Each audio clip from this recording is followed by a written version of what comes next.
Hello friends, welcome back to my channel MT maths. Question a day series में next question discuss कर रहे हैं। तो let's start. Let A vector equal to I cap plus J cap minus K cap and C vector equal to 2 I cap minus 3 J cap plus 2 K cap.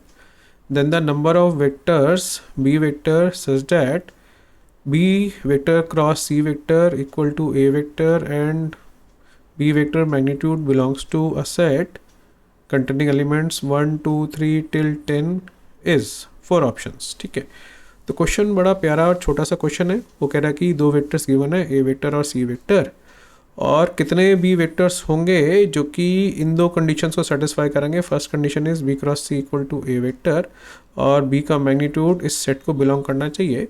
तो देखते हैं कैसे हम इस क्वेश्चन को सॉल्व करें। तो प्राइमरीली मेरे को इस कंडीशन पे फोकस करना है, B cross C equal to A vector, कि इससे हम क्या डिड्यूस कर सकते हैं वो देखते हैं। अच्छा, क्रॉस प्रोडक्ट की अगर डेफिनेशन पता है तो हम इजीली बता सकते हैं कि ये जो बी और सी के क्रॉस निकालने से ए वेक्टर मिला वो एक ऐसा वेक्टर है जो कि परपेंडिकुलर है to both B vector and C vector. ठीक है, ये तो क्रॉस प्रोडक्ट की डायरेक्शन होती है, perpendicular to both B and C. हम बोलते हैं कि perpendicular to the plane formed by B vector and C vector. ठीक है, तो इसका क्या मतलब है कि ए और बी का डॉट भी ज़ीरो आएगा और ए और सी का डॉट भी ज़ीरो आएगा।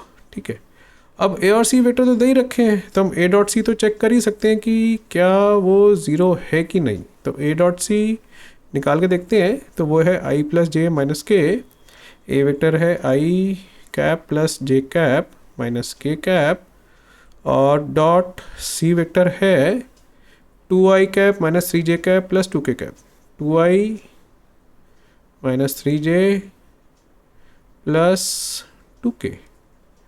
ठीक है, एक बार वेरीफाई कर लेते हैं, बिल्कुल ठीक है।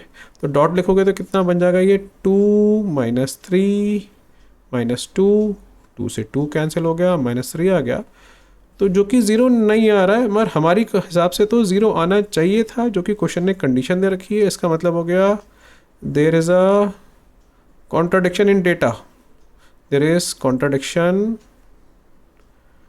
इन डेटा।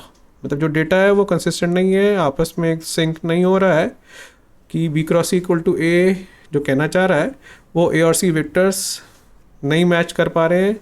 ठीक है, उससे कुछ अलग ही बात कह रहे हैं वो। ठीक है, कॉन्ट्रडिक्शन इन डेटा, ऐसा क्या मतलब हो गया कि there is no vector B possible according to data. ठीक है, डेटा के हिसाब से बी वेक्टर पॉसिबल ही नहीं है। तो number of B vectors zero. ठीक है, तो ज़ीरो अगर ऑप्शन में है तो वेल एंड गुड, तो ऑप्शन ए अपनी ठीक हो जाएगी कि डेटा कॉन्ट्रडिक्शन था, बी वेक्टर इस डेटा के साथ बन ही नहीं सकता था, पॉसिबल ही नहीं था। ठीक है, इसको हम एक ऑल्टरनेट तरीके से भी सोच सकते थे।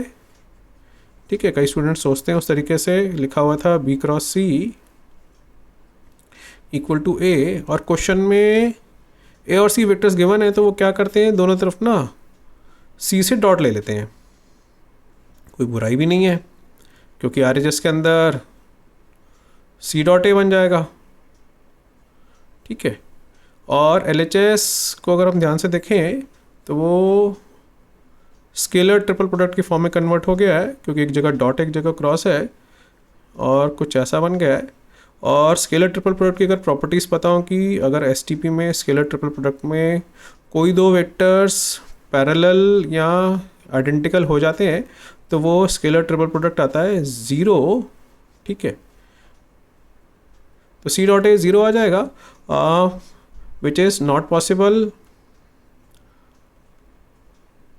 हमने ऊपर लिखा ही था कि सी डॉट ए ज़ीरो नहीं है, which is not possible, hence contradiction.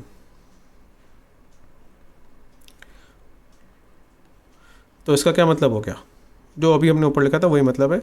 Therefore number of B vectors equal to zero our answer. ठीक है, तो वैसे पहली अप्रोच बेटर थी, ये भी अप्रोच बुरी नहीं थी, अल्टरनेट अप्रोच।